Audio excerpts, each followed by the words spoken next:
Apps can do a lot of cool things. You could order dinner, gamble on your favorite team, and track your health. You could even get a mortgage. One click and you can be approved. I'm not sure by who or what country they're in. You deserve more from the mortgage industry. At AnyMac Home Mortgage, we believe in the need for live human interaction during a very complex process. The kind of service and guidance which an app simply can't provide. Our customers are more than credit scores and income documents. They're individuals and families who live in and strengthen our communities.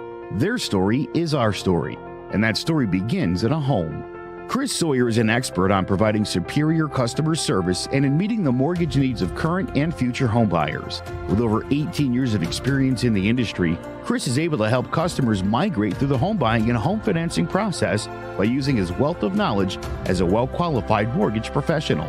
And best of all, Chris is located in Cromwell, Connecticut, where he has helped hundreds of clients in Connecticut, Massachusetts, and Rhode Island make their dreams of homeownership a reality.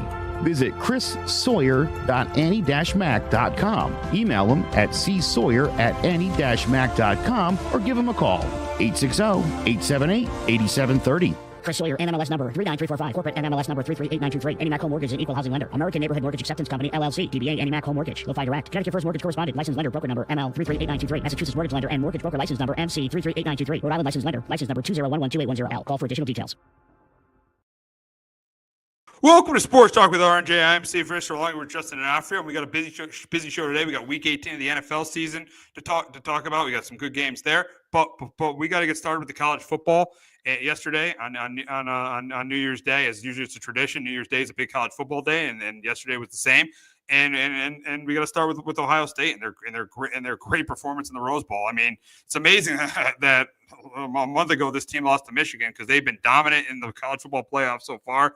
You know, they dominated Tennessee 42-17 in round one, and then yesterday a dominant performance, a 41-24 win over Oregon, and they were dominant from the start. Jeremiah Smith, how good is he?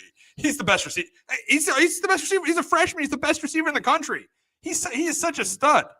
He is such a stud. Yeah, I mean, he was unbelievable yesterday. They were able to run the ball with Junkins and Henderson. They went up 34-0 in the second quarter. Oregon tried to come back a little bit, but it was too much. Defense sacked Dylan Gabriel 8 times. Oregon could not get the run game going. Ohio State's defense held Jordan James to 14 yards rushing. Just a dominant performance. And right now, it's looking like, as you texted me yesterday, it's looking like Ohio State is a team we all thought they were going to be at the beginning of the season. They're playing like it right now. Yeah, they are. They waited till after the Michigan game to really, they changed the offense. Like, they're finally attacking Jeremiah Smith. He had 167 yards, I think it was yesterday. Literally the first play of the game or second play of the game, they went right at him. They took the top off of the defense there, and they scored quickly. And then, Will Howard, I thought, played really well too. That second touchdown of the day to Ibuka, that was a perfect ball, and that was that was right on the money too. So, and the thing with Will Howard is they didn't really have to use him either. So Texas too is going to have to. So his legs are fresh, so they could really use him in the running game too next week against Texas. But yeah, Ohio State was just so impressive, and like on the defensive line, I think they only had 2 tackles for loss last time they played Oregon back in October. I think they had like 8 sacks yesterday. Like, poor Dylan Gabriel had no chance. He was running for his life and pretty much immediately, and especially in the first half too, Ohio State in the secondary, there's just nothing open too. So yeah, that was an absolutely impressive showing by the Buckeyes. And again, I thought that was gonna be another classic like it was in October, but man, they took it to the Ducks, and that poor program. I know Phil Knight wants the title so bad, and they're like the level of losers. They just every year, man. So feel bad for the Duck fans, but Chip Kelly and Ryan Day, man, they're in their bag, and Jim Knowles too. That defense showed up. When that team wants to show up, nobody's stopping them. Nobody is, and the big question is right now, is Ohio State the clear favorite to win the national title? And the last 2 games, they proved why they are. They are the clear favorite. They definitely are the clear favorite. They're just not weak. There's no weaknesses to Ohio State. They're good at quarterback. They got a good offensive line. They're great at receiver. They're great on the defensive line. They got good linebackers and a good secondary. There is no weaknesses with Ohio State. This is the best roster in the country. The quarterback was a little bit questionable during the year, but he's now playing really well. The only thing you question is Ryan Day in a big game. Because he's never won a national title. But outside of that, this is the best roster in college football, and they should be the clear favorite to win the national title right now. Oh yeah, they should. And yeah, Ryan Day, the big game. Yeah, we saw him lose that heartbreaker to Georgia a couple years ago. I know they've had their chances. The Michigan games really done a number on him, it seems like, and that program of late. But yeah, like the only thing is with Ohio is like, can they play as well as they have now for 2 more weeks against Texas, and then you're potentially getting Georgia, Penn State, or Notre Dame? Like, you got to do this against two more top 5 programs or top 10 programs. So, can you withstand how well you're playing for another 2 weeks? We'll see. But yeah, the way they're playing right now, they're definitely the favorite right now. And yeah, this is why they're pick number 2 to begin the year with Georgia, or behind Georgia. And yeah, this roster is legit. And yeah, even that offensive line that's been banged up all year, they played really well yesterday, and they look like they've kind of figured that out, and having a couple weeks off and figured out kind of how to diminish that weakness that they've had. And to answer your question, can they play this way the next 2 games? I hate to say it as a Penn State fan, I think they can. I just think they're too talented. They're too talented not to. I mean, if the only thing I think that gives Texas a chance against Ohio State is that it's kind of a home game for them in the Cotton Bowl. That's the only reason I think it gives them a chance. Outside of that, Ohio State's clearly the better team. I mean, Ohio State, I think they definitely can. I mean, they're peaking at the right time. Ohio State's peaking at the right time. Kind of similar to what they were in 2014. Now, the difference between this team and the 2014 team was this team has definitely had higher expectations than the 2014 team. The 2014 team lost to Virginia Tech, and a lot of people didn't think they were that great. And then you saw the sophomores of Ezekiel Elliott and Joey Bosa, Michael Thomas. Those guys step up during the year, and then Cardell Jones played great in the playoffs. So Ohio State, to me, they're just peaking at the right time, and that's why I think they definitely can sustain this and be great the next 2 games. Yeah, they absolutely could. Yeah, because I know we'll get to Texas, but that was not impressive by them yesterday. The only thing is, Texas defensive line could give that O-line some problems, because you saw it yesterday. Texas had 6 or 7 guys rotating in and out. Yeah. But here's the thing: Junkins and Henderson are gonna be able to run the ball on them. Because all they had to do, really, the guy they had to stop was Scadaboo yesterday, and they could not. Scadaboo looked like the best player on the field against Texas. Yeah, they did. That I know we'll get to, man. That it might change my mind of who the best running back in the country is. It might. Scadaboo really. Yeah, I might have to change that. He was unbelievable, but yeah. So I do expect them to beat Texas, but yeah, you mentioned it's going to be in the Cotton Bowl. It's going to be a tough spot for. Could be a ton of Texas fans down there, but yeah, the way Ohio State's playing, I expect them. I know the line's 6 right now. I expect them to win by 10 plus. Like I still don't think Texas is that great. Besides up front defensively, I thought you played all right, but I expect this Ohio State team, the way they played today, they should have no issue against the Longhorns.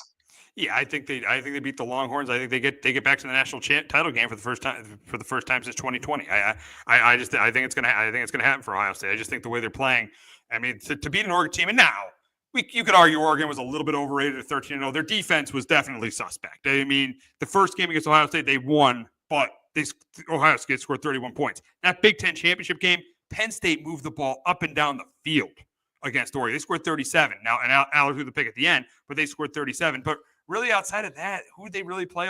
They played Boise State, but who did they really outside of Ohio State? Who did Oregon play all year? So I know Ohio State was impressive, but we could also say Oregon was a little bit overrated at 13-0, especially on the defensive side of the ball. Yeah, definitely in defense side of the ball, because Genty ran for 187, I believe, against them. Wow. And that you saw what Penn State did. Like, you really just have to.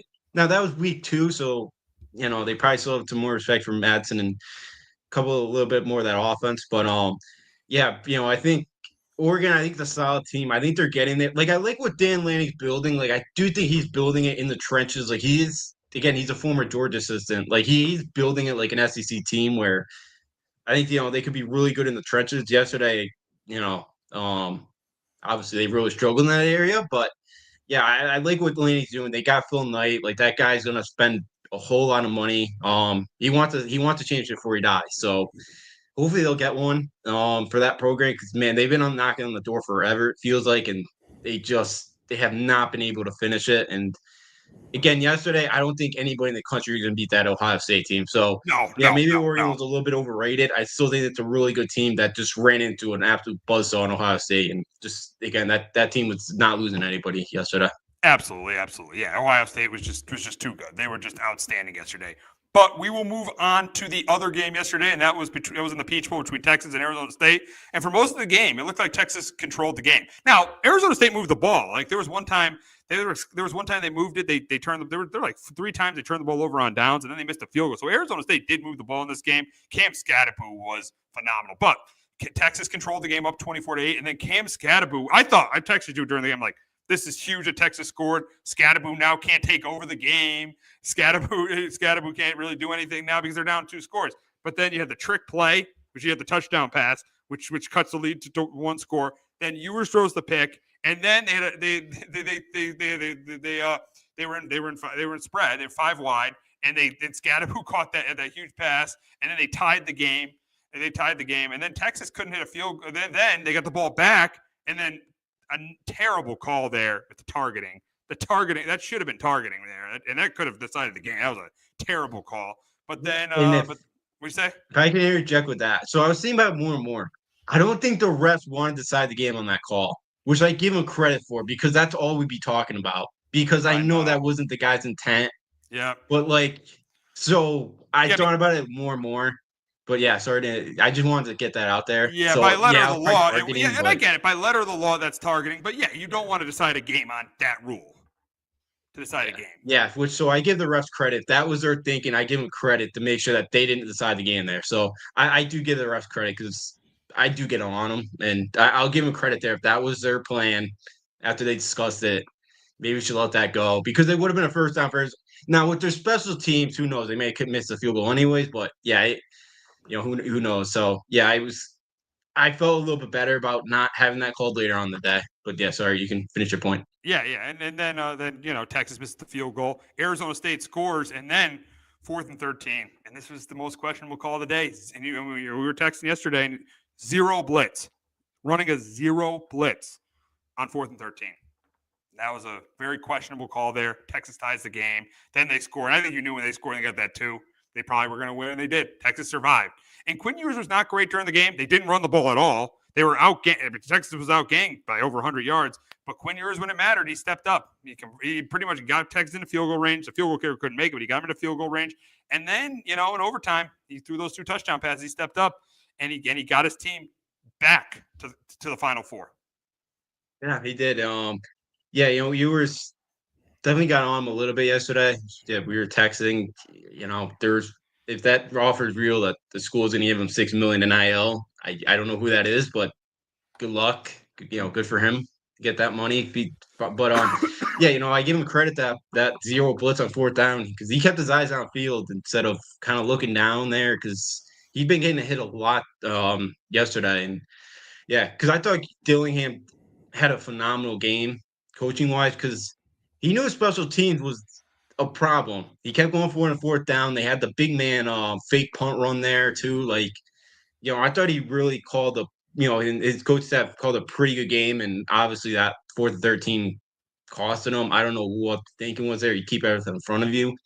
But yeah, and I do want to say as well here, I never want to hear hypotheticals again. I never want to hear power rankings. I never want to hear recruiting ranking. I don't want to hear any of it because Arizona State, everybody thought they're going to blown out. Everybody thought they had no chance. They went toe-to-toe with Texas. And, I know there's people yesterday, Arizona's not going to be able to hang. And that looked like early on. But, hey, Arizona fought back. That team clawed the way back and had a chance to win that football game. So, good on the Sun Devils. Good for getting Dillingham and that team. He's like 34 years old, too, as a head coach. So that guy's got a long career ahead of him. So, and Sam Levitt, the quarterback, he's a redshirt freshman. And that guy's only going to get better. And I know he had some rough moments yesterday, but his wide receivers stunk. I don't know if any of those Arizona State receivers would have saw one play on the field for Texas yesterday. So, but yeah, Cam Scadaboo was unbelievable.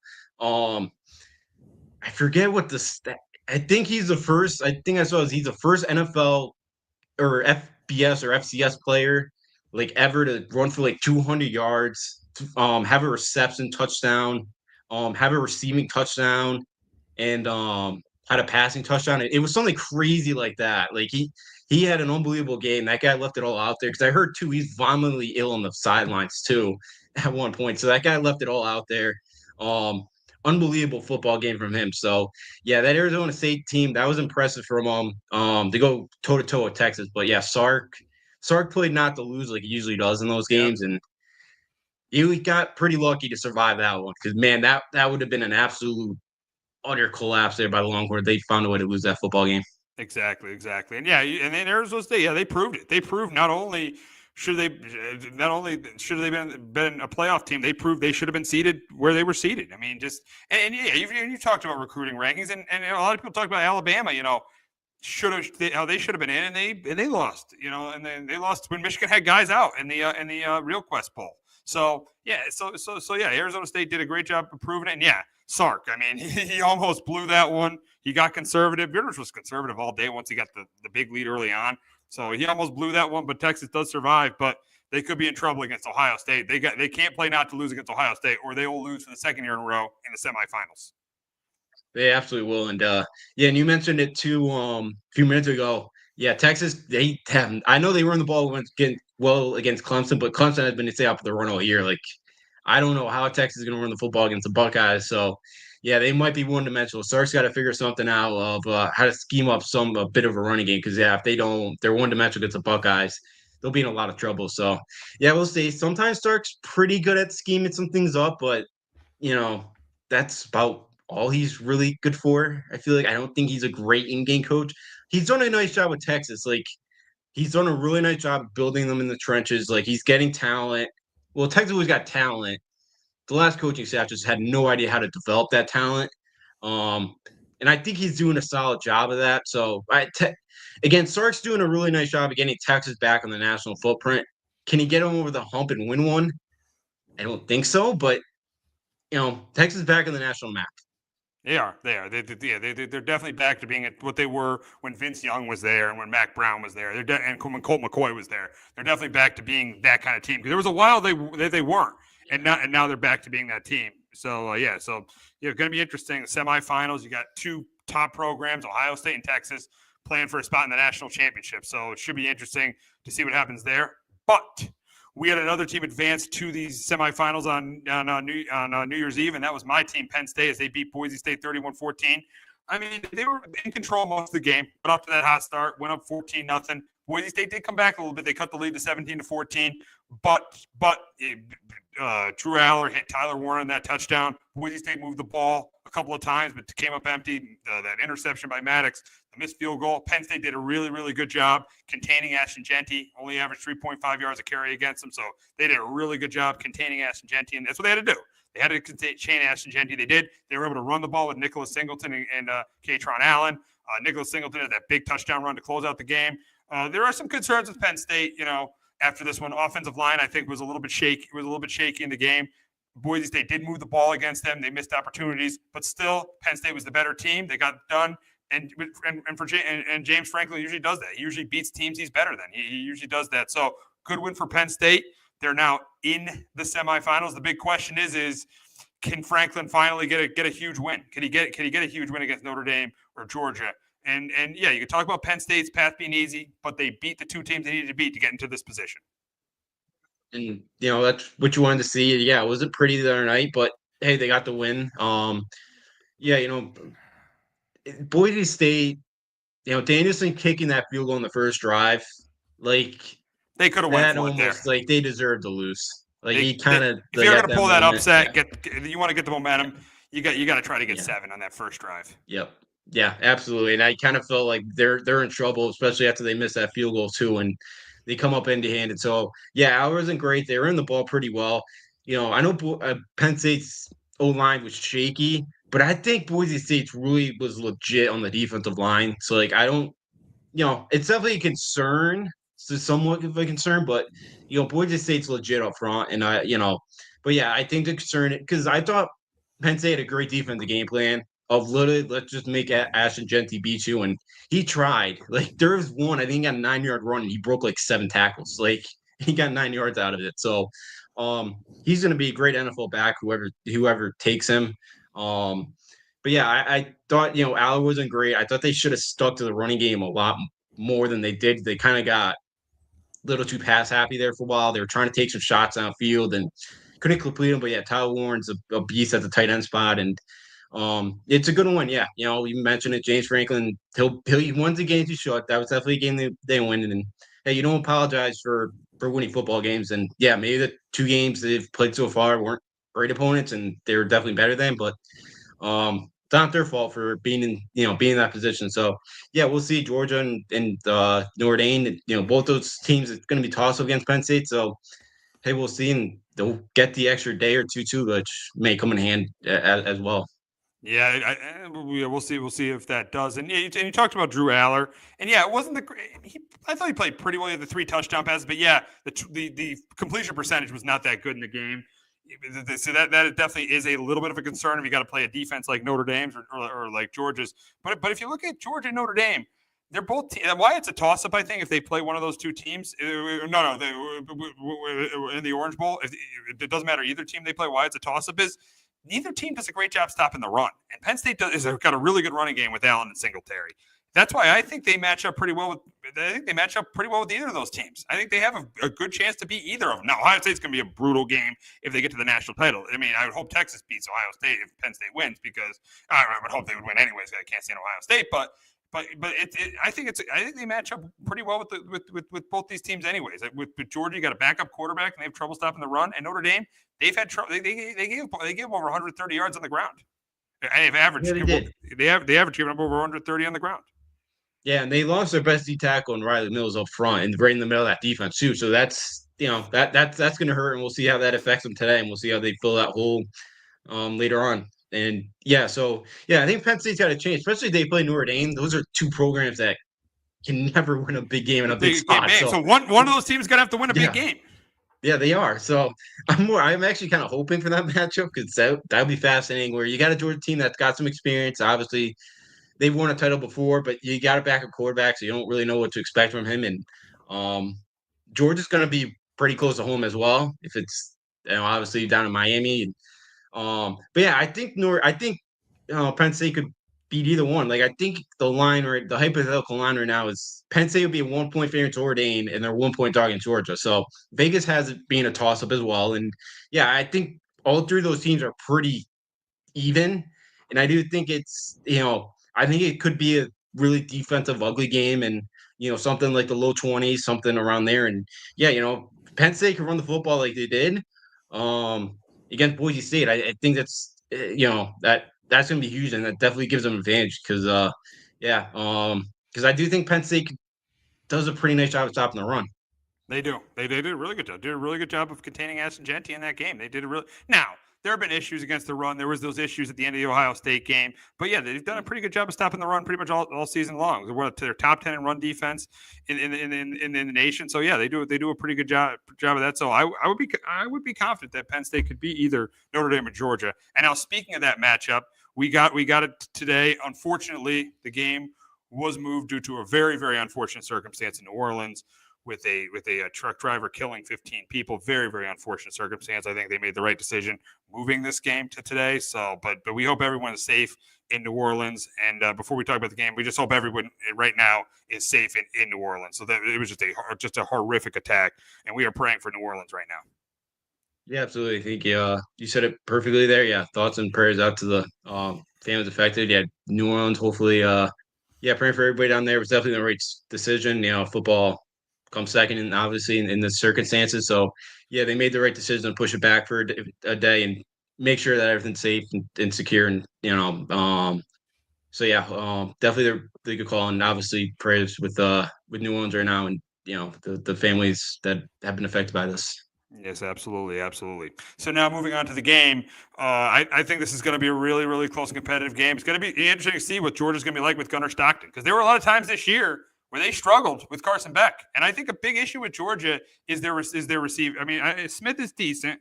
I think Smith is decent, but they showed this year they missed McConkey, they missed Bowers. Those are some really, really, really good players, and they missed them this year. I mean, in the game against Ole Miss, it showed you why they only scored 10 points in that game. They got way down to Alabama. And then in that game, so there have been times. This is not one of the most dominant Georgia teams. This is not one of Kirby's most dominant teams. This is not a team that's as good as the one that won the national title in 2021. It's definitely not the one that won the national title in 2022. You could argue it might not be as good as the team he had last year. They lost 2 games during the regular season, and they almost lost to Georgia Tech because they had trouble stopping the run.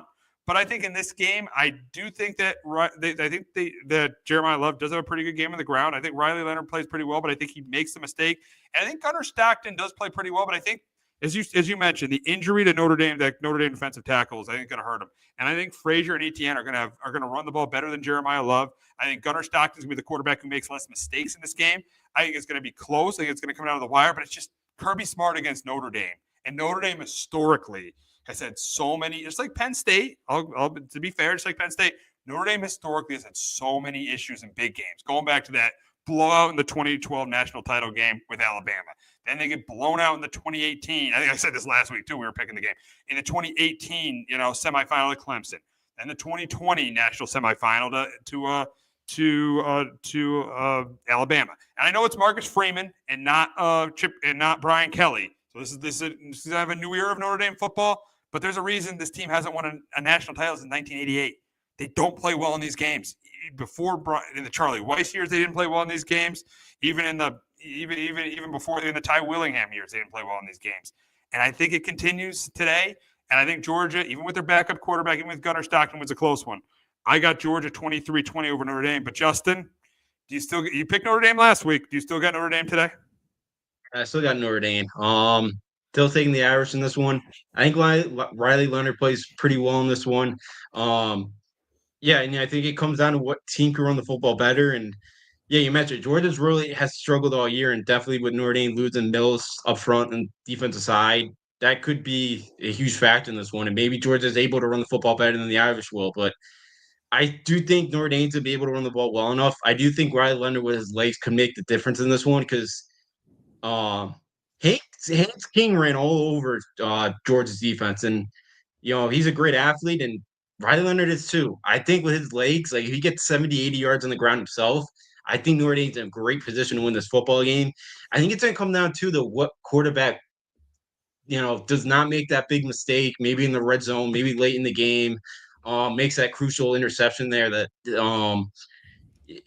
maybe sets up the other team in good field position. So I do think the Irish finally get it. They got to be due to win one of these big ones. And again, I don't think the SEC was that great this year. The Big Ten was a better conference. I don't think anybody in the SEC was that great this year. And I think the Irish proved it here in a couple hours, and they get it done, and they move on to the semifinals against Penn State. Yeah, you talked about the SEC. It has not been one of the greatest years for the SEC. You're definitely right about that. I mean, you look at Texas yesterday. They almost lost to Arizona State.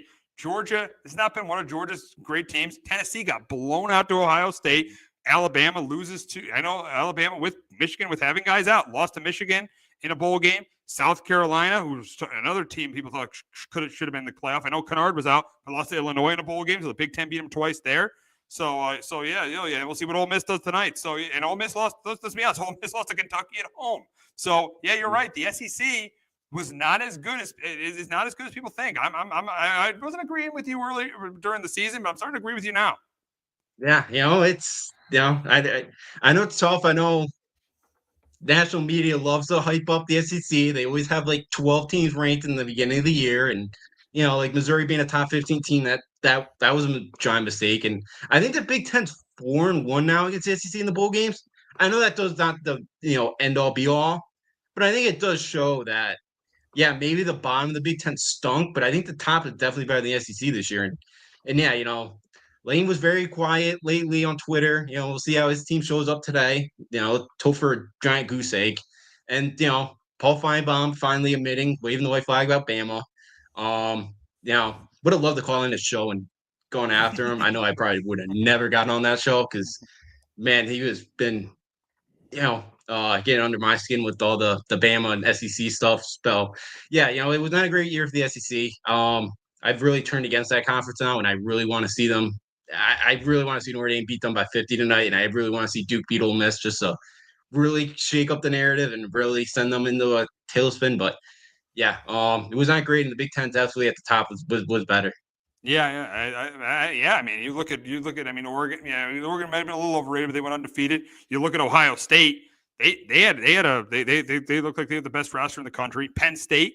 They're in the semifinal, and even the other teams, even Indiana had a really good year. Illinois, don't forget about Illinois. Illinois was a solid team this year. Illinois was solid, and let's not forget about let's be honest about Michigan. A lot of people have got on them. Yeah, their offense was pathetic, but defensively, especially at the end of the year, they started to play well. Wake Martindale, which I wish the Giants still had. It started to do a really good job. Beat Alabama and Ohio State back to back. Then I mean they almost beat Indiana. So they had a brutal schedule, Michigan. I mean, I know they definitely weren't anywhere near the team they were the last 3 years, but they had a brutal schedule. They started with Texas. I mean, they had to play Ohio State. They had to play Oregon. They had to play Indiana. So outside of Penn State, they had to play all the big boys in the Big Ten. So the Big Ten definitely better. That's what I think we've learned since the playoff has started and the bowl season has been going on. The Big Ten's been better than people thought, and the SEC hasn't been as good as people thought.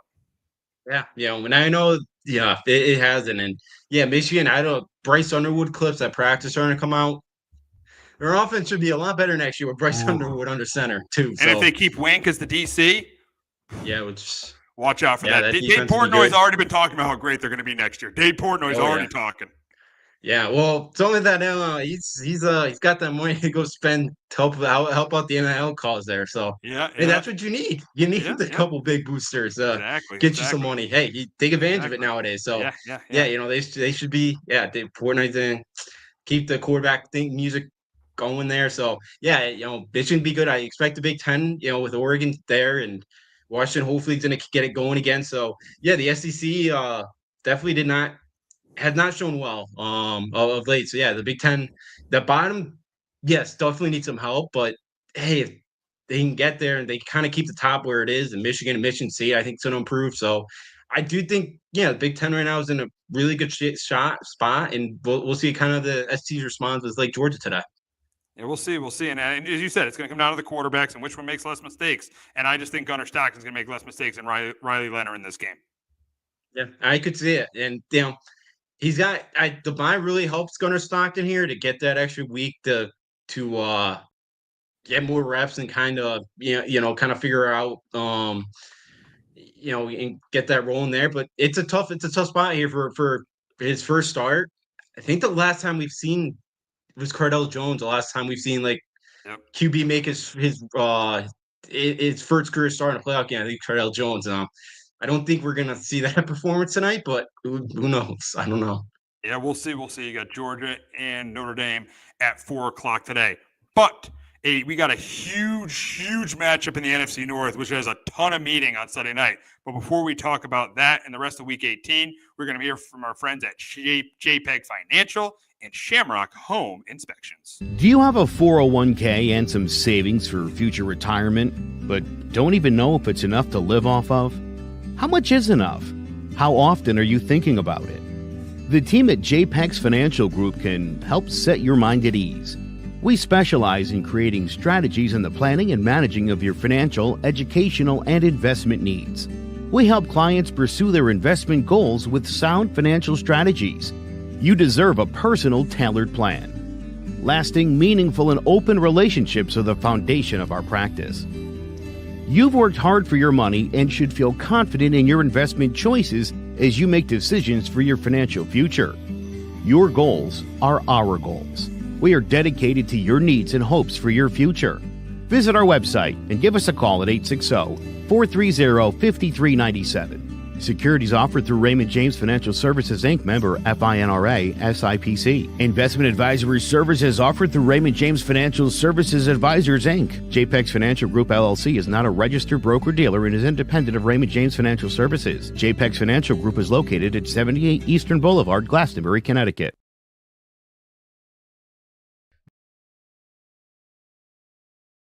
There's no bigger investment than home ownership. And to make sure the house is up to your standards, you need a professional to look it over. Brian Flanagan from Shamrock Home Inspections is a licensed home inspector and a member of the Connecticut Association of Home Inspectors. Brian was a contractor for over 15 years, so he knows how homes should be constructed and how mechanicals should work. What makes me a good home inspector was the 20 years that I was a home improvement person, doing all the different repairs that I have done and what other people have done wrong that I had to go out and fix. So I have a pretty quick eye on seeing what's right and what's wrong. Before you move, call Shamrock Home Inspections. Before you make the biggest investment of your life, call Brian Flanagan from Shamrock Home Inspections at 860-268-2566 or visit shamrockhomeinspectionct.com.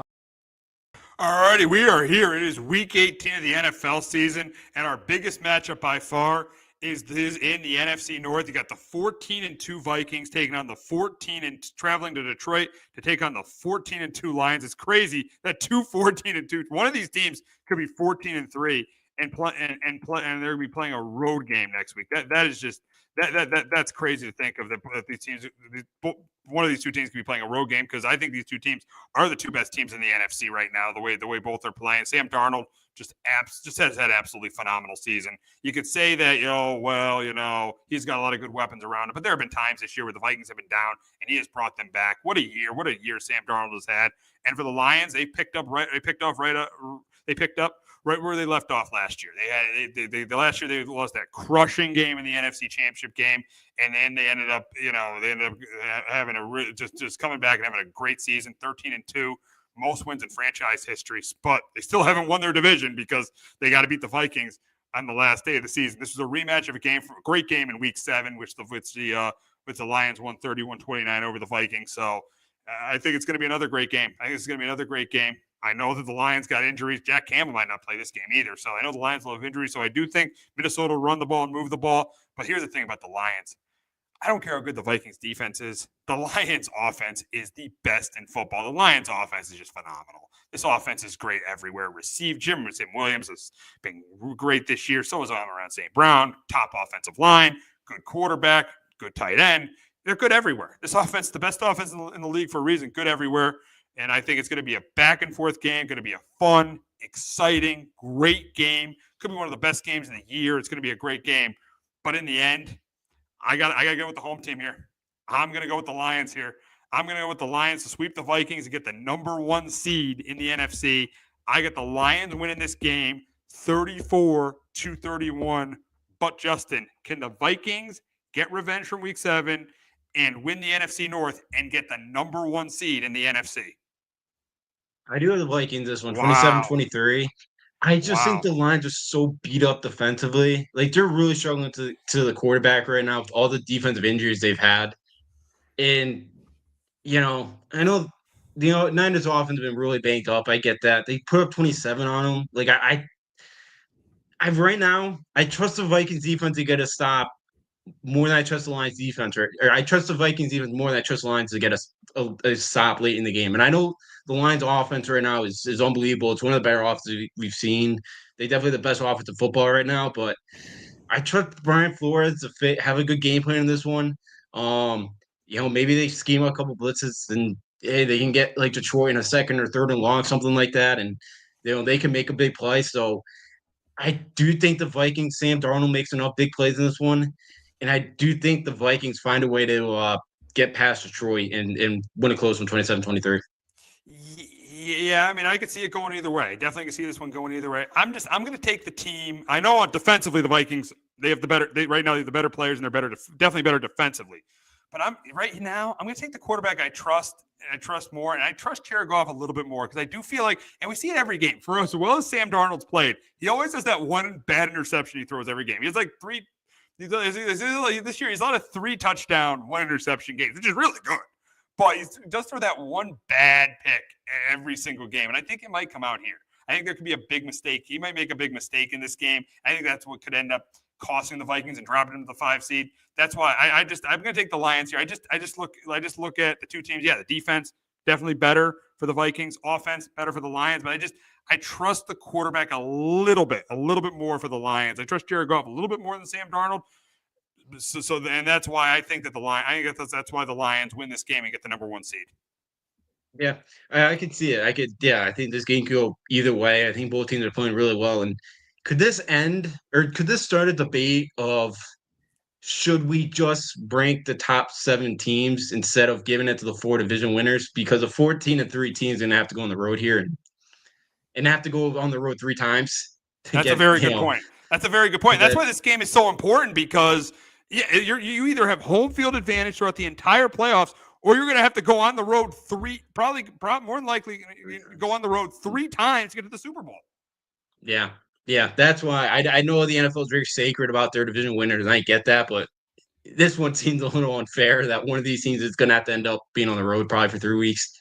So, yeah, it'll be interesting if that sparks a debate here, a debate at some point. But yeah, for the going back to the game, I think this should be a great game, and yeah, the way Sam Darnold has played, and again, maybe it's an offseason question, but do they just give Darnold the bag and trade McCarthy and just try to get a top 3 pick? Interesting. Very, very Like, interesting there. Very interesting. I was thinking about that the other day. Very interesting. Good. It's very interesting. And you got a lot of quarterback needy teams. Yeah. You got a lot of quarterback needy teams. Yeah.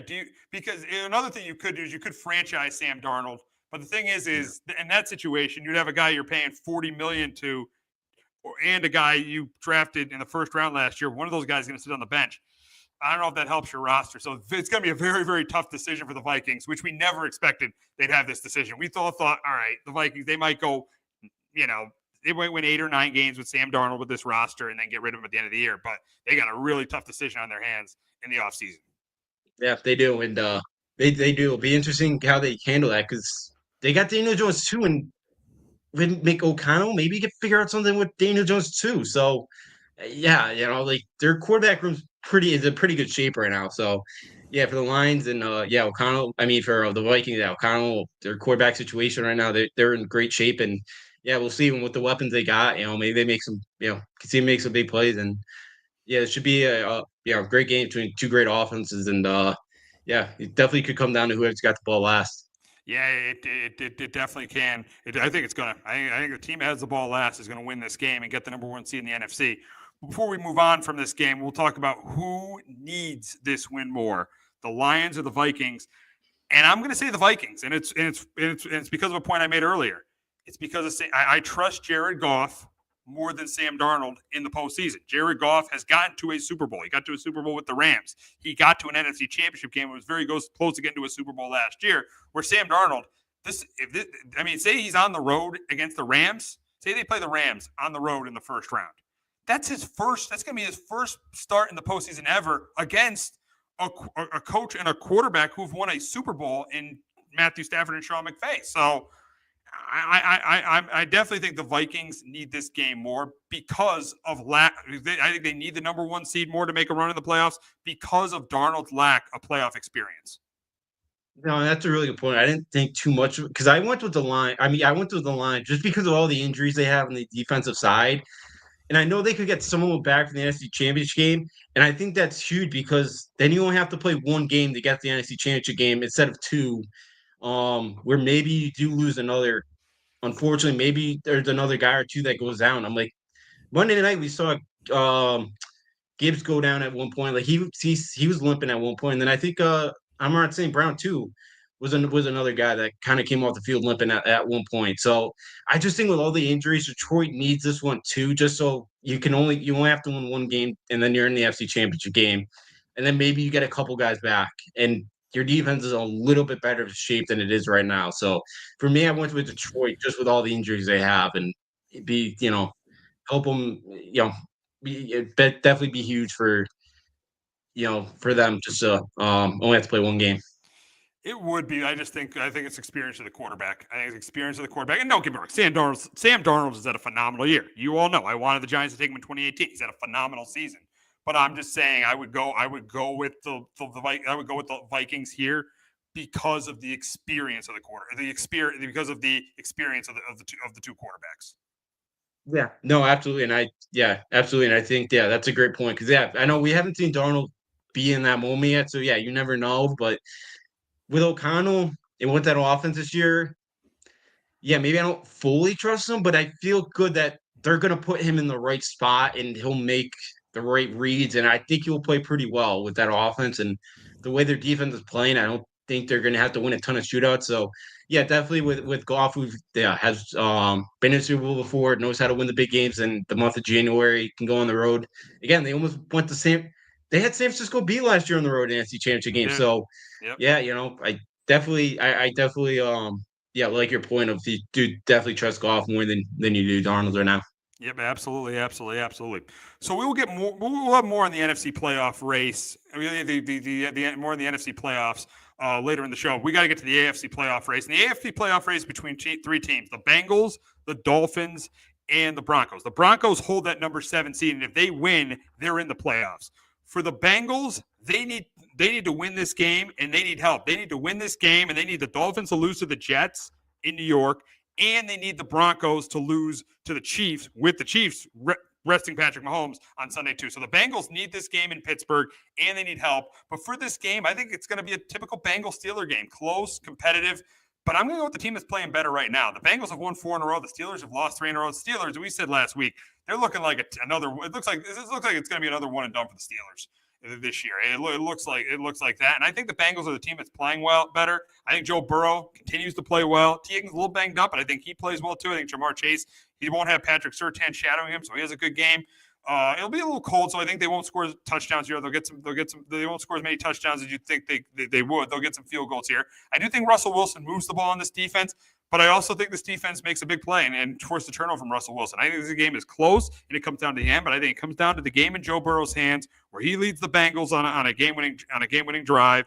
And I got the Bengals winning here in Pittsburgh. I got the Bengals winning to keep their playoff hopes alive, to keep them alive going into Sunday.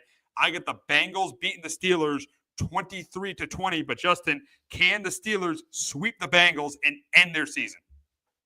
No, I have Cincy as well with the year 28-23. I think Burrow and company played well. And you mentioned it with the Steelers. They're kind of going through it right now. They've not played well the last couple of weeks. And yeah, I think they'll move the ball this week. It's a bad Bengals defense, but I do think Joe Burrow and that offense is going to outscore Russell Wilson in the Pittsburgh offense this week. So I expect, huge days from Jamar Chase and T. Higgins. And they do enough here, and their defense, does make a big player too in this one that kind of changes the game. And since he does find a way to at least stay in the playoff picture for a little bit longer. And the big thing going into the game is going to be is because Baltimore, let's be honest, they're probably going to beat Cleveland earlier in the day than the first game on Saturday. This is the second game, and the Steelers would have no chance to win the NFC North. But why the Steelers should be motivated? Number one, they've lost 3 games by double. They're on a 3-game losing streak, and they lost 3 games by double digits. That's number one why the Steelers should be motivated to win this game. Number two, if the Steelers win this game, they would go to Houston in the first round instead of going to Baltimore in the first round. So there's a difference between getting the 4 and the 5 seed. So even though this game might not matter to Pittsburgh in terms of them winning a division, they should still be motivated because they haven't been playing well. They could go to Houston instead of Baltimore, and they can knock their division rival out of the playoffs. So the Steelers should be motivated. And I know Mike Tomlin is just too good of a coach to see them get blown out here. I know they're going to be ready, but I do think the Bengals are still going to win the game. Yeah, no, I'm with you. Yeah, it's a big game for the Steelers. Yeah, because they definitely don't want to go to Baltimore here. So yeah, I expect Mike Tomlin and that team to come out, play hard, and I think they're going to compete, and I think they keep it close. But yeah, I just don't think their offense can outscore Joe Burrow, and I think their defense would need them to get a couple turnovers in that game to win the football game. Definitely, absolutely.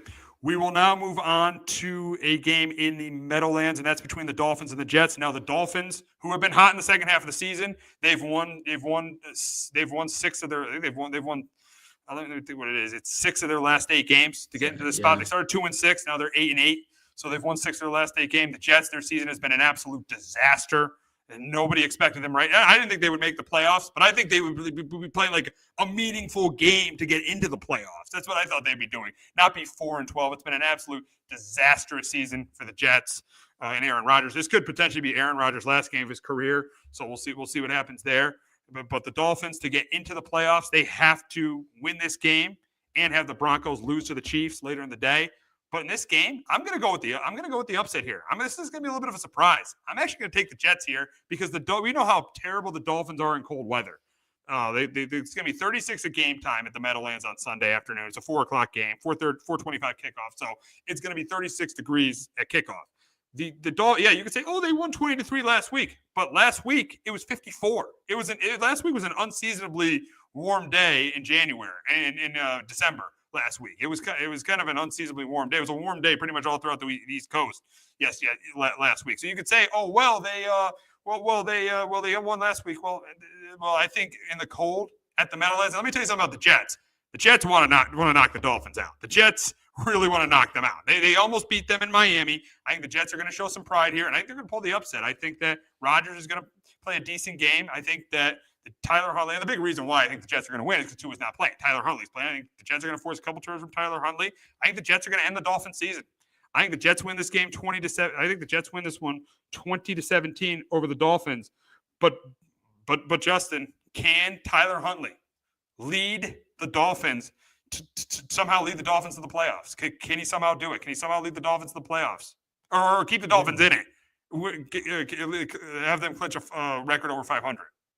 Yeah, no, I'm with you here. I got the New York Jets. I got them 18-16. I feel even better about the Jets with Tyrod Taylor starting at this point than Aaron Rodgers. But yeah, I think this probably it for maybe this is it for Aaron Rodgers. He plays decent, and yeah, they beat Cleveland last week. You mentioned it's 54 degrees, and DTR is not an NFL starting quarterback. He probably deserves some credit for winning with him at UCLA. Yeah, I don't understand why they're just. We'll get to the Browns. I don't understand why they're not starting Jameis Winston. I think they could be tanking starting DTR. I think they'd be starting DTR.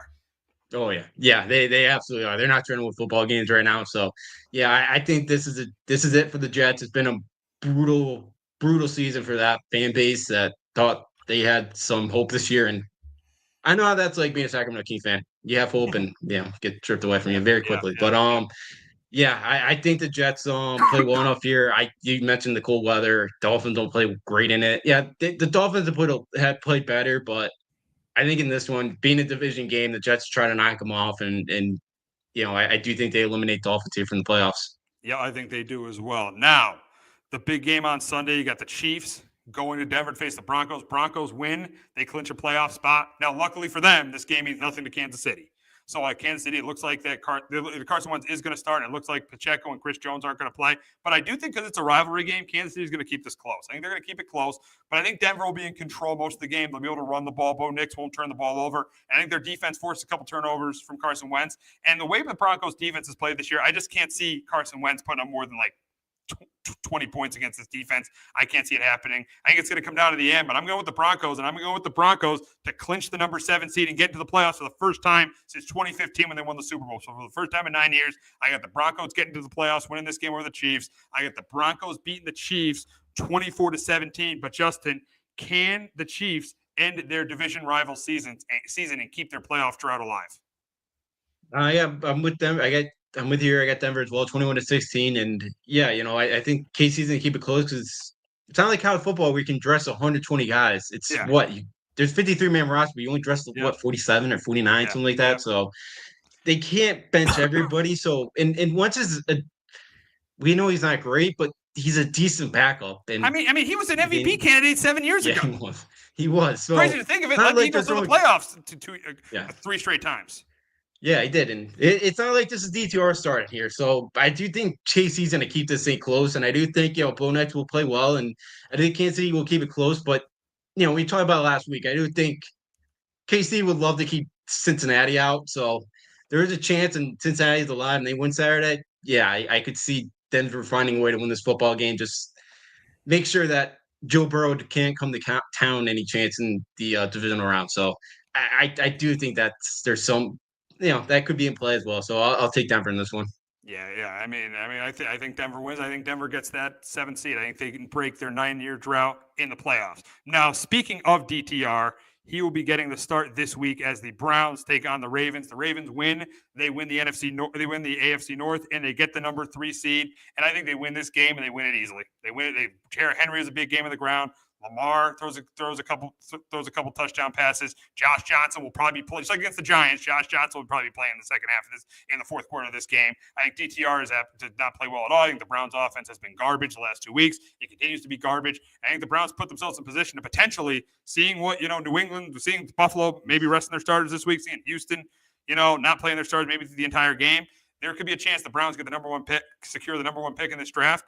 And I don't think they really have much of a chance to win this game. I got the Ravens 28-3. But Justin, can the Browns upset and sweep the Ravens and hurt their chances to win the AFC North? I think so. I got Baltimore 31-10. I don't.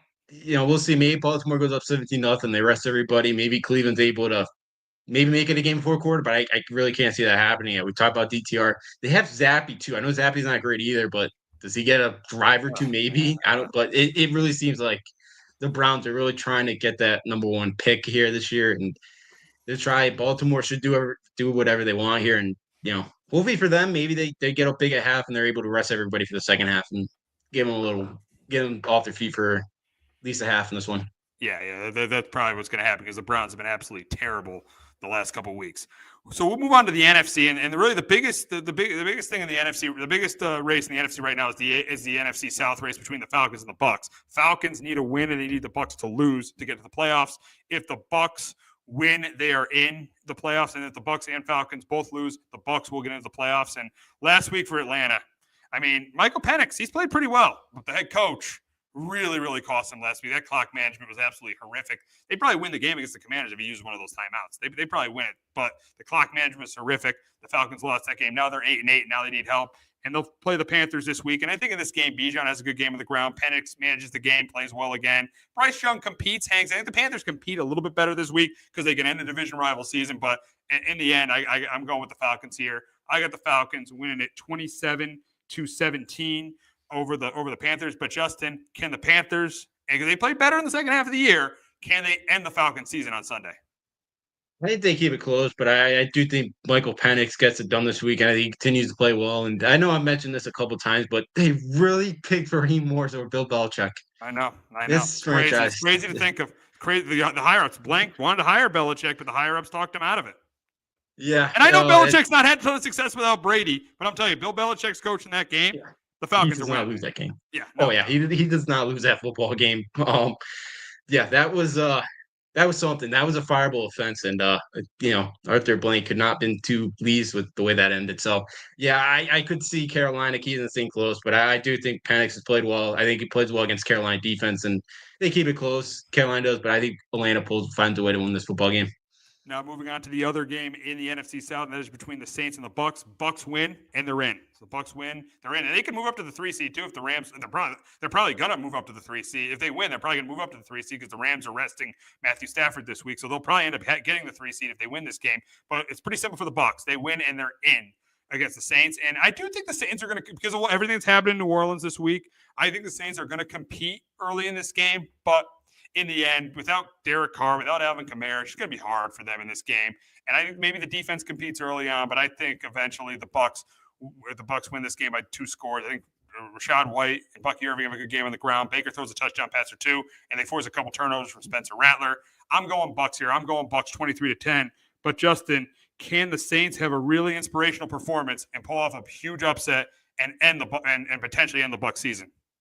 So I think they keep it close. I got Bucs 24-16 because I was reading. It sounds like Carr, Chris Olave, and Alvin Kamara might all play. So if they do, that's crazy. That's crazy. But seeing all the things that have happened around New Orleans this week, they might be really motivated to try to win this game for the city. Yeah, absolutely. So I could see New Orleans find a way to win this football game and try to knock off Tampa Bay and because. Tampa, that offense, I think they should be able to do enough in this one. But, like Carr, Olave, Alvin Kamara all play. They got some weapons. I think they'll be able to put up some points, but I just think Tampa Bay is a better team. I think Baker plays well enough. So, you could see the Saints definitely being motivated for tragedy that happened yesterday. But, I do think Tampa finds a way to end up winning the NFC South here.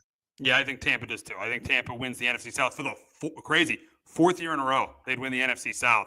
They won. They actually funny. The only year, if it'd be the 5th year in a row, if they win on Sunday, it'd be the 5th year in a row they made the playoffs. The only year they didn't win the South Guess what year it was? 2020 when they won the Super Bowl. Yeah. But they beat the Saints in the playoffs. So it was Brady's first year because they won it in Brady's second year. They lost to the Rams in the playoffs. Brady's third year, even though they were not that good, they actually won the South because the South was absolutely pathetic that year. They won the South at 8-9. Then last year with Baker, they won the division. And then this year, if they win on Sunday, they win the division again. So this would be their fourth consecutive division title and fifth playoff appearance for the Buccaneers if they win on Sunday. Yeah, they've Brady really hoped turn around some things because they sure were did. bad for a while. So they didn't make the playoffs in 13 years before Brady got there. And then Brady shows up, they make the playoffs 3 years in a row, and then they end up making the playoffs the next 2 years.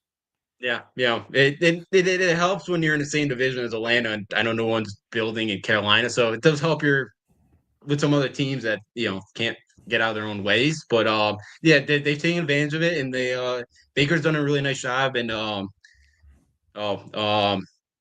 their coach's name slipping. Todd Bowles at the moment. Yeah, he's done a decent job. He's not great. But, he's okay, but part of the first stint as a head coach was the organization he was coaching in. Yeah, I think we're starting to see that too with Sam Darnold. Really, a lot of guys, Even Geno Smith at times too. Yeah, Geno too's another one. So yeah, we're really seeing it. How organizations could really derail your careers, and so so we've seen it there. So yeah, good for the Bucks. Hopefully they should win another one. Yeah. So we got an interesting storyline in Philadelphia this week. Not the game, because the Eagles have clinched the number 2 seed. The Giants have nothing to play for at 3-13, outside of seeing if they could lose this game to see if they could stay in the top 5. Who knows? They might not. They might drop out of the top 5 because Philadelphia decided yesterday that they are sitting Saquon Barkley. We'll get to that. Now for the game, there's a good chance it's Tanner McKee against Drew Lock. I think it's close. I think the Giants. I think they play decent offensively, not what they did against the Colts. And I think Tanner McKee is going to struggle a little bit. I actually think the Giants who cares who wins? Now, for the Eagles, it doesn't really matter if they win. The Giants, they're better off probably losing this game. But I do think that, honestly, the Giants win it. I think they end the season winning 2 in a row and win this game 20-16. But the story is about this game, though, is Saquon Barkley. And Saquon Barkley and the Eagles deciding to sit Saquon Barkley when he's 101 yards away from breaking Eric Dickerson's record, a record that is held for 40 years.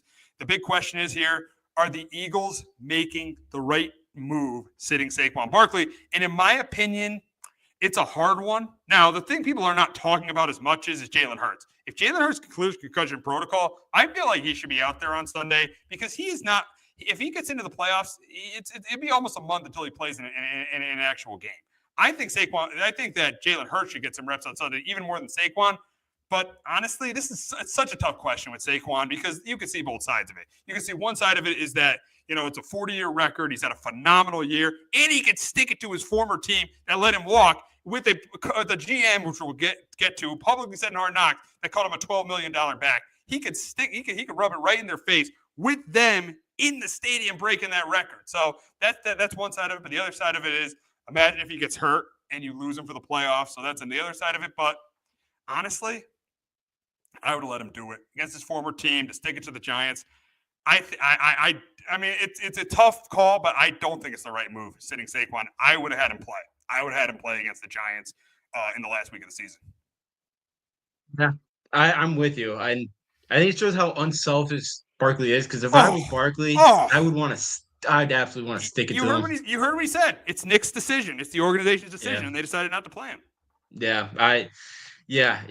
And look, good for Barkley. He seems like a great guy. Like, he really does, and and I don't think he's a selfish player or anything like that. Like, it would have been, if I was him, I would have loved to break the record against my former team, and just in the way it ended there. So, but I get it. He probably wants to win a Super Bowl. He probably wants to go on a run. That's probably, to him, probably more motivating than the record. But, I know it would have brought up a lot, too, because it's like, well, because then Eric Dixon do it in 16 games. Then it brings up all, 17, then you got the asterisk. 16 and 17 to the asterisk thing, yeah. So then it brings up all headaches. So I get it. But, yeah, man, the dude against his, former team, no offense to Giants, it just would have been the absolute just insult to all injuries. Oh, it would have been the rock bottom moment. It would have been the rock bottom Yeah. moment of this terrible 12-year stretch. It would have been the rock bottom moment. Yeah, it would have been. So, good for Barkley to be kind of, I guess, unselfish in that, and not make a scene about it. But yeah, I bet deep down he really wants it. But hey, I guess that's good for him. Super Bowl probably means more to him, and shows how the unselfish he is. Now, it leads me to my point I made earlier that if the Super Bowl is going to happen for the Eagles, Jalen Hurts has got to play really well. And the issue with Jalen Hurts is he could potentially go out, if he sits this week, he could potentially go out there in a playoff game against the Packers, who are a top 4 team in the NFC. He could potentially go out there in a game, a team that almost beat them in week 1. He could potentially go out there against the Packers without playing for almost 3 weeks. I think Jalen Hurts, if he clears concussion protocol, I think it's even more important for him to play than Saquon to play. I feel like he's got to play because if he's rusty and they don't play well and they lose this game, you're going to hear a lot of talk about Hurts and Saquon not playing in this game, and in the last game of the year. Yeah, no, yeah, definitely. And like even if it's just a quarter or just a drive or two, just to get him in there. Against the Giants, all he has to do is play a half, and they go up 20-0, and he'd be good.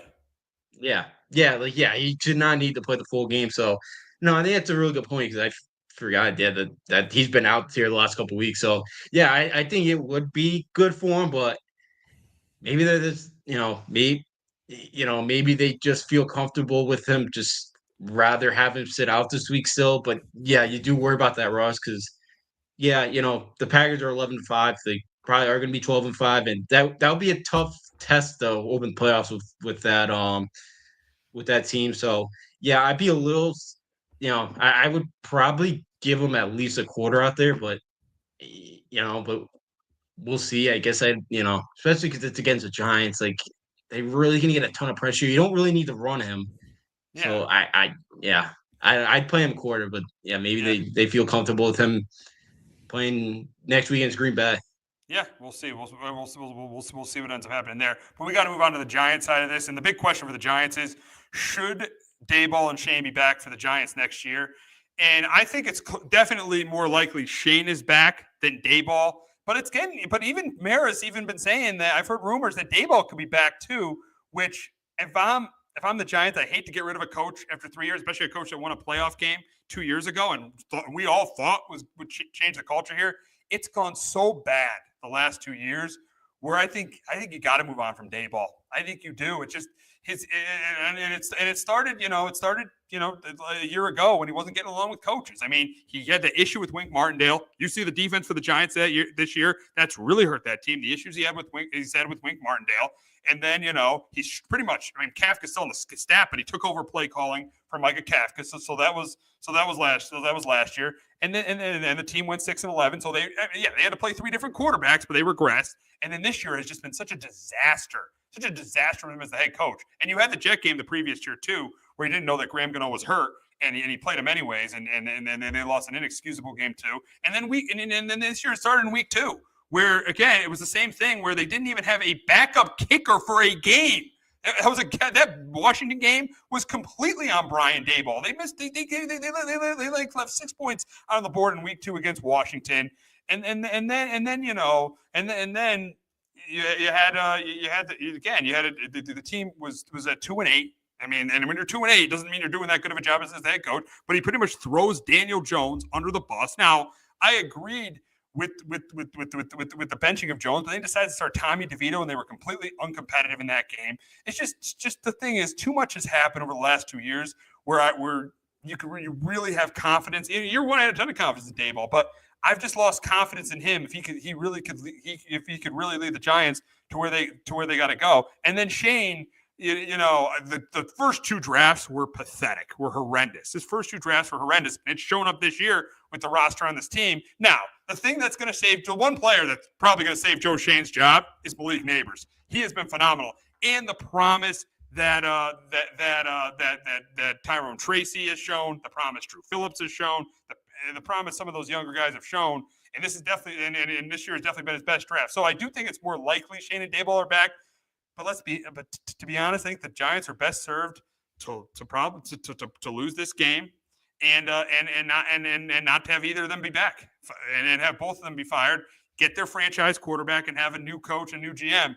But it seems the way things are going and the situation the Giants are in, not having the top pick and having limited options at the quarterback position in the draft, it looks like all that stuff is probably not going to happen. You might have Dable go on and Shane stay. You might have them both come back and not get a franchise quarterback.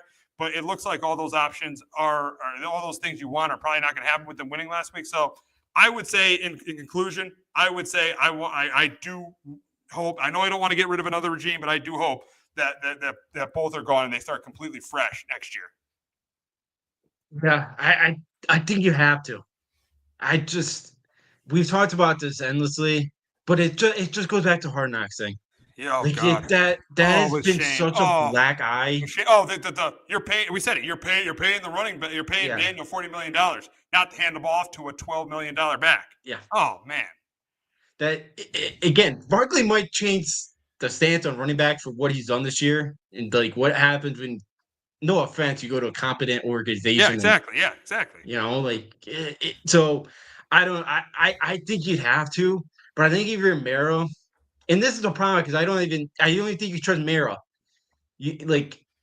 Mara has to trust somebody that knows football around him and kind of, I think if you're Mara, you have to what you want to do at quarterback, and you have to see what Shane wants and Dable wants, and if it's not the answer, like, do you draft the quarterback like a Ward or Sanders, which I don't think is the right answer?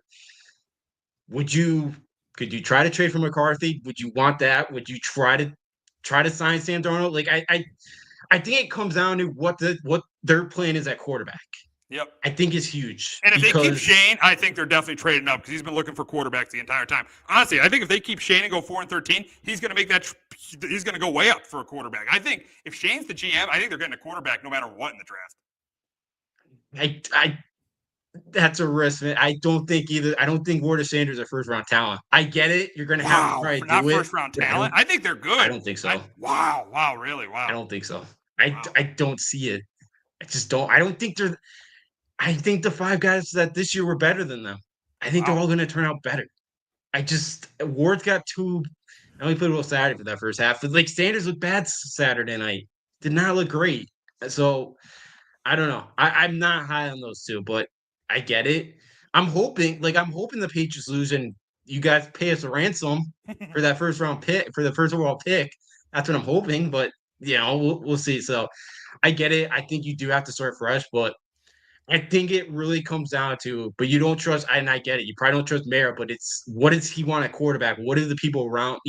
He's got to trust somebody around him that knows football. At what should we do at quarterback? And if Shane doesn't give him the right answer, I think it's time to move on. But I think you have to. This year's been way too dysfunctional.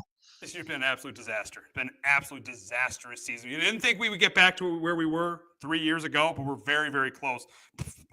Planes flying over the stadium, wanting people fired. This year's just been an absolute disaster for the Giants. We didn't think we'd get here, but we're here. And you said it right. It really depends on what Shane what they want to do at what Shane wants to do at quarterback. And I think if Shane is the GM, he's going to want to move up. He's going to want to move up heaven and earth to get that quarterback. If they fire Daboll and Shane and get a new GM, I feel like they're going to take the best player available and just pretty much just slowly rebuild this team. I think that's what's going to happen. So we'll see what happens with the Giants. Should be very, very interesting. Be an interesting Black Monday to see what they do because I definitely think Shane is definitely more safe than Daboll because of his draft this year. But it's not 100. It is not certain that both will be back next season. But we'll move on to a matchup in the NFC North between the Packers and Bears. The Bears have been horrendous. They are on a 10-game losing streak. The Packers have been playing really well. And the Packers are going to play their guys this week because they're playing for seeding. They're trying to get the 6th seed. They need to win. They need the Cowboys to lose for them to get the number 6 seed. But I think the Packers win here, and they win it easy. I got the thing. Love has a big day. I think Jacobs has a big day, and they force a couple turnovers from Caleb. I got the Packers here 34-17 over the Bears. And Justin, I assume you got the same with the Packers cruising and the Bears finishing the season on an 11-game losing streak. Yeah, that was pathetic by the Bears on Thursday night. I got the Packers 22-10. I think, the Packers control this game, and it's a team that they've owned for quite a while here. I think Roger said it best. They own that franchise. Like, he owns that franchise, and I think that streak continues of the Packers owning Chicago, and they won back a couple scores here. Alrighty, NFC East matchup in Dallas between the Cowboys and the Commanders.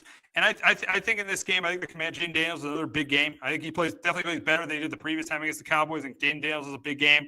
I think the Commanders are able to run the ball. I think Cooper Rush turns the ball over a couple times. Cowboys stand in a little bit early because they're division rivals, but I think eventually in the second half the Commanders pull away. I think the Commanders clinch the number 6 seed in the NFC. They win this game. They get revenge on what happened to the Cowboys before Thanksgiving. I got the Commanders here, 31-20 over Dallas. But, Justin, can the Cowboys sweep the Commanders and knock them to that number 7 seed in the NFC? No, you got the Commanders here, 23-14. It looked like Dallas last week kind of have booked their flights to Cabo, and I think Jalen Daniels plays well enough in this one. I think they get the ground game going, and Dallas has a couple good drives in this one, but I just don't think it's enough. And Washington's able to get out of there, and they'll land in the 7 seed. All righty, we got a matchup in the NFC West between the Seahawks and Rams. Seahawks were eliminated from the playoffs last week. Rams, I don't agree with what they're doing, sitting a lot of their starters this week. I don't agree with it. I think they should be trying to get that number 3 seed and facing a team like the Commanders in the first round instead of having to face the Vikings in the first round. I don't agree with what they're doing this week, sitting the starters, but that's what Sean McVay is choosing to do, and I think it's not going to help them because I think the Seahawks win this one. I think they win it by 2 scores. I think they win it 30-17. I think Geno and those receivers have a big day. I think they force a couple turnovers. I got the Seahawks here getting revenge for what happened in Week 9. I got the Seahawks finishing their season at 10-7, winning this game 30-17 over the Rams. Justin, who you got? Yeah, I get Seattle here as well, 24-14. I agree with you. I think if you're McVay, you got to try to get that 3 seed and and avoid the loser of the Vikings-Lions game. But and I think Geno too. I think he needs 160 yards to hit one of his contracts incentives as well. So there's some motivation for Seattle as well. So I would assume in this one Seattle does win by 2 scores here on Sunday. All righty, so we got the Patriots wrapping up their season at home against Buffalo. It looks like Josh Allen's only going to play 1 series. It looks like the Bills are going to rest a lot of their starters. I do think with Drake May playing, I do think the Patriots cost themselves the number 1 pick. I think they win here. I think Drake May plays pretty well. I think Mr. Trubisky, the Pats defense forced some turnovers on Mr. Trubisky. I think the Pats blow it. I think they blow it. I think they blow the number 1 pick. I think the Pats win. But Justin, do you think your Patriots will blow the number 1? Do you think that your Patriots will end up securing the number 1 pick after their game against the Bills on Sunday? I'm praying. I got the Bills 21-17 or 21-16. I would play Joe Milton. Drake May. Yeah, but the problem is if you don't play Drake May and he's healthy, you're pretty much making it obvious that you're tanking.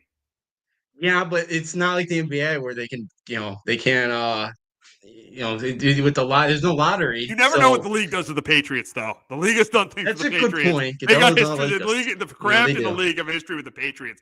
I don't think Kraft could. I don't know if Kraft's. He'll probably get away with it, but there's a chance he may not get away with not playing Drake May this week and trying to tank to get the number 1 pick.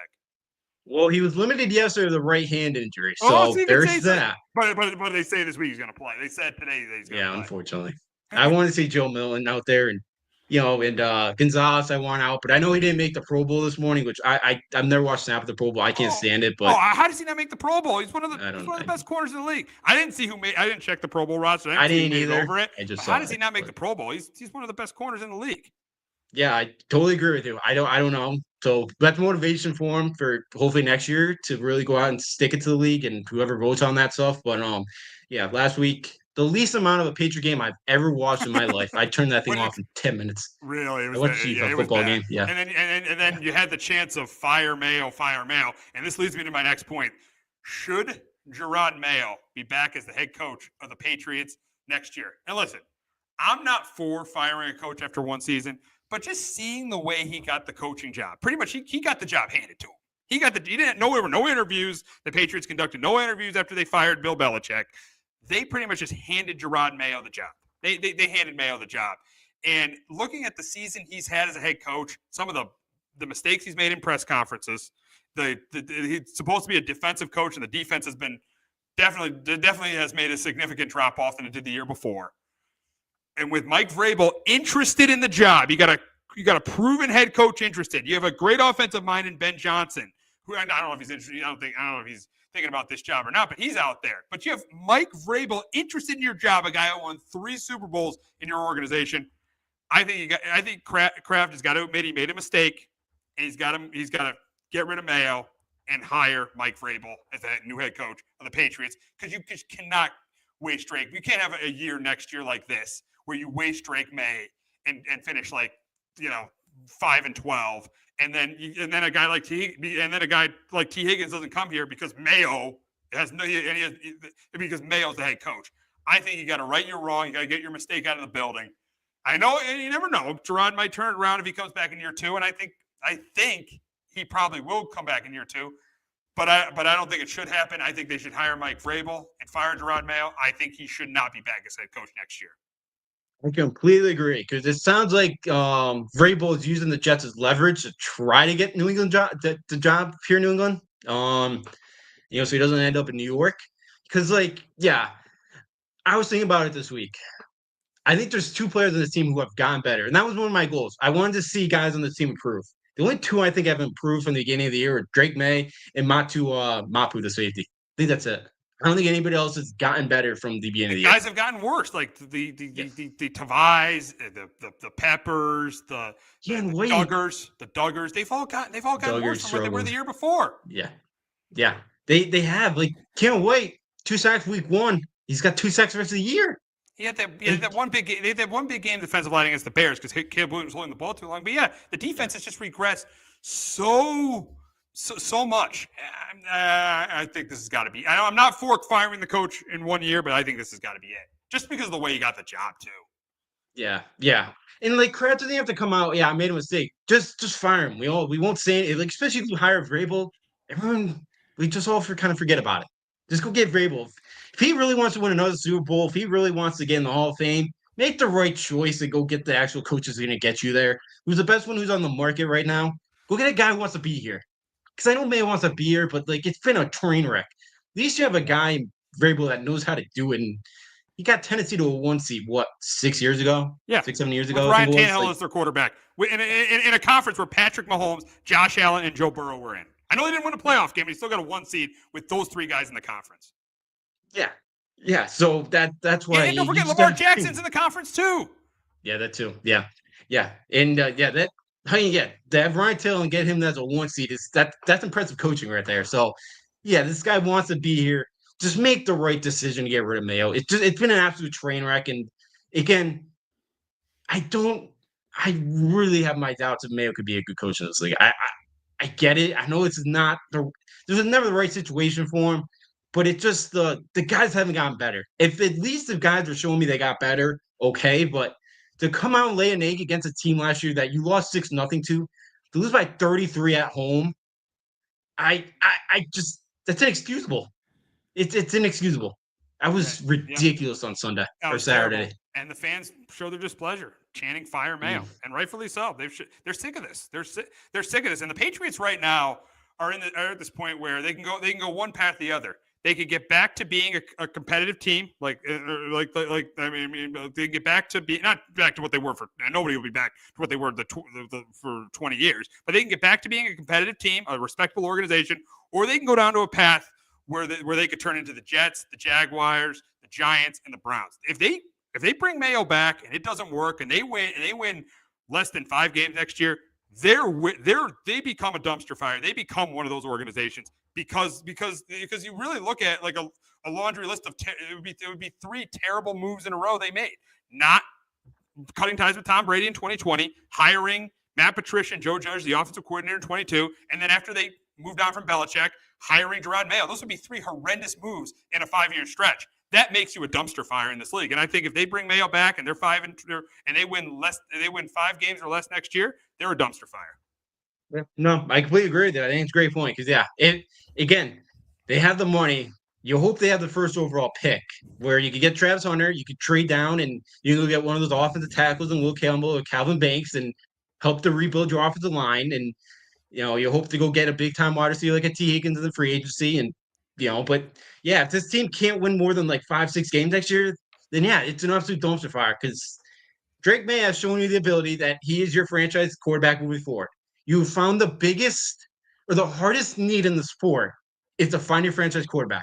You found it. You found your replacement. Now it's the talent. Can you put that around him? And you can put the right coaching staff around him. I don't think Mayo's it. My worry is they're going to keep Mayo, and it's going to be Coventry, the DC, and the OC and Van Pelt are going to be the scapegoats, which, yeah, they're not great, but that's not going to solve many issues. No. It's just not. If you fire Covington and Van Pelt, it would maybe make things worse next year. If you bring back Mayo, and if Mayo comes back, Van Pelt better come back, because you don't want Drake learning a new offense. I can understand Covington getting fired, but if Gerard Mayo's the head coach, Alex Van Pelt better be the offensive coordinator. Yeah. I don't like some of his play calling. I want him to stay on as a QB coach. I don't want him to call the plays next year. That's my one thing. But it makes no sense to keep Mayo and get rid of him. I know. I'm not a big fan of the play calling from him. I'm just not. Like, they run that cross sweep last week, and the timing was off, and they fumble. It's like, why are we getting Q? They have a 2nd and 1, too. It's like, why are we getting Q? Just run the ball up the middle. But I just, so I get it. I just think their coordinator is going to be the scapegoats, and that's not going to change a thing. And I just don't think Mayo's a guy. So, yeah, I want Vrabel because that's the best guy in the market, and that's the guy that's going to change some things and is going to get back to a somewhat Bill Belichick-like standard because, again, they're riding bikes in the locker room this summer. Like, it was the complete 180. Yep. And I get they wanted to move away from Belichick. I get that. But we didn't need to do the complete 180 of the opposite of Bill Belichick would do. We didn't need that.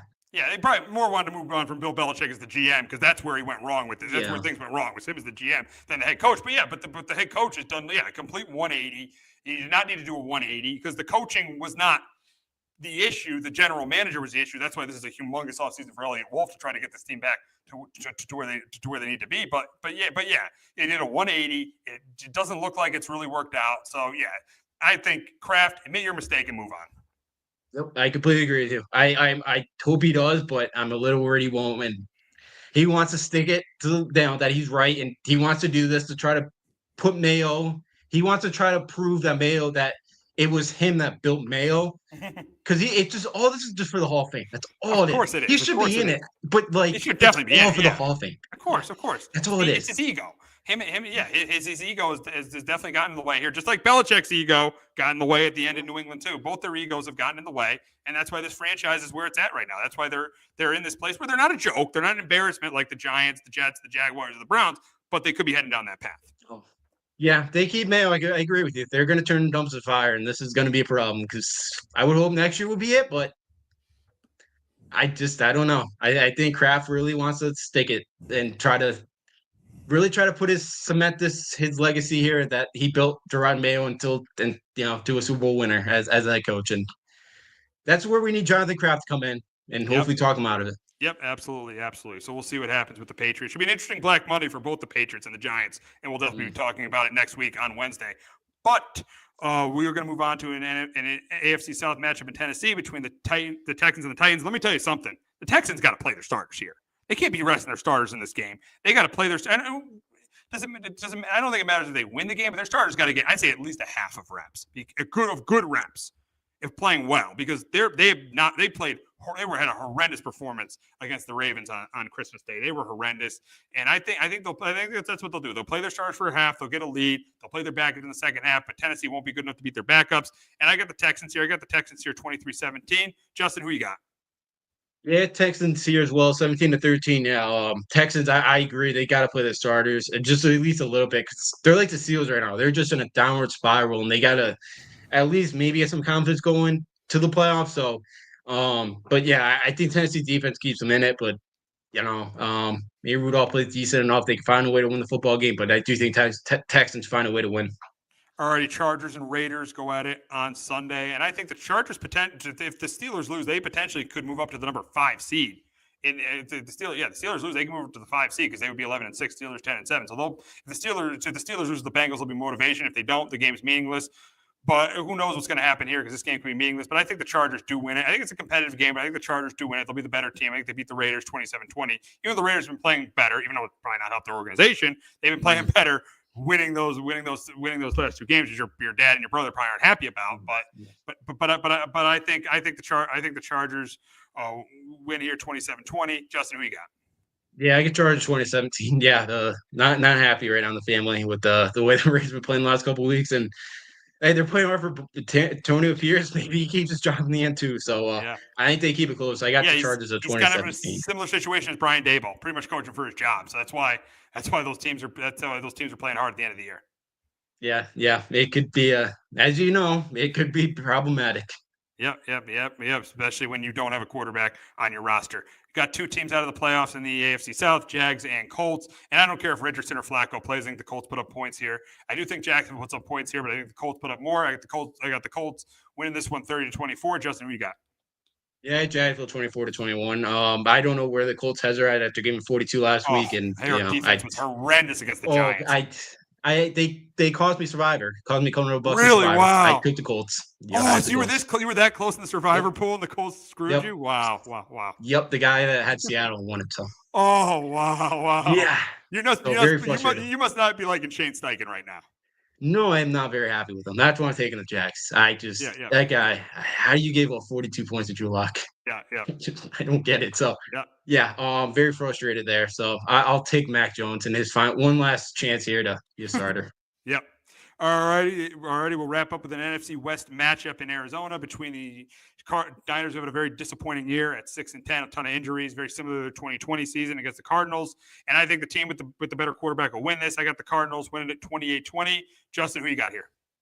Yeah, I got Arizona 28-23. Josh Dobbs revenge game here going against the Arizona Cardinals here. I know Niners have had such a brutal year that I think they'll put up some points, but I think Kyle Murray plays well and they get the win in the end. Yeah. I think that the Cardinals will finish their season 8-9. But before we wrap up, we're going to talk about our NFL playoff matchups. What we think the playoff matchups are going to be, and I'll start with my matchups. And in the AFC, we'll start with the NFC. The NFC is I think the Lions, because I think the Lions win this week, so I think the Lions. So I got the Lions being the 1 seed.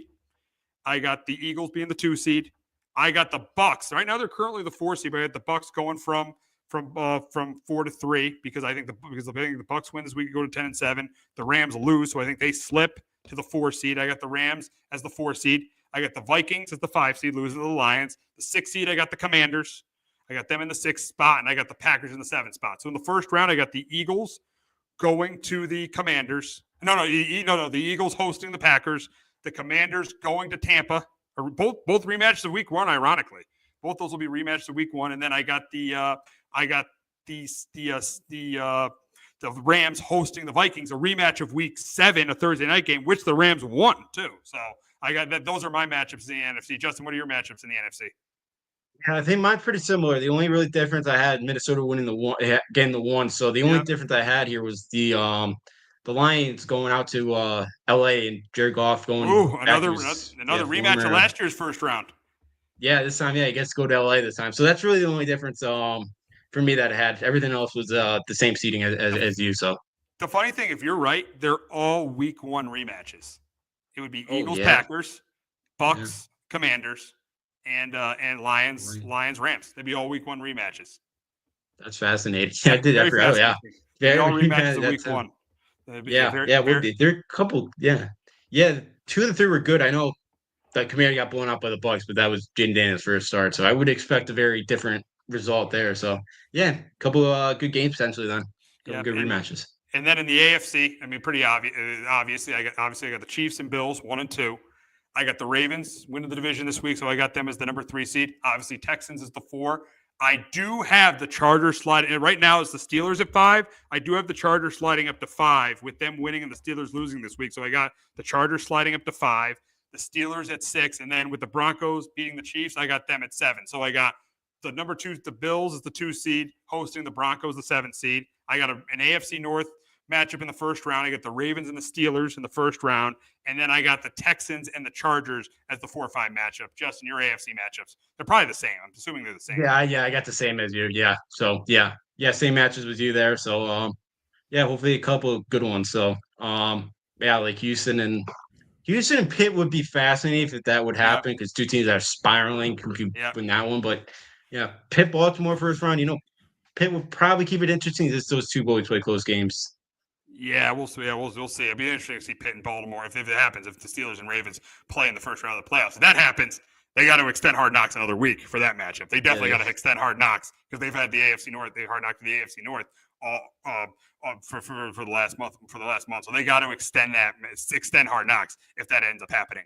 But that's going to wrap it up this week on Sports Talk with R&J. For Justin D'Onofrio, I'm Steve Risser. We'll be back next week talking about the first round of the NFL playoffs, reacting to what the Pats and Giants did on Black Monday and other moves that happened on Black Monday, other coaching moves that happened then, and we'll be previewing the semifinals of the college football playoffs. Have a great weekend, everyone. Hello, my name is Joe Aguirre. I'm the president of Clovercrest Media Group, and here at CMG we have a wide variety of podcasts, including sports shows like Keys to the City, The Roll Call, Throwing Jabs, All Four Downs, and Jawing About the G-Men, and great true crime shows like Sticky Week, Crimes and Consequences, Ivy League Murders, and Burn, the unsolved murder of David Eichmann. You can find all these podcasts and so much more by visiting clovercrestmedia.com.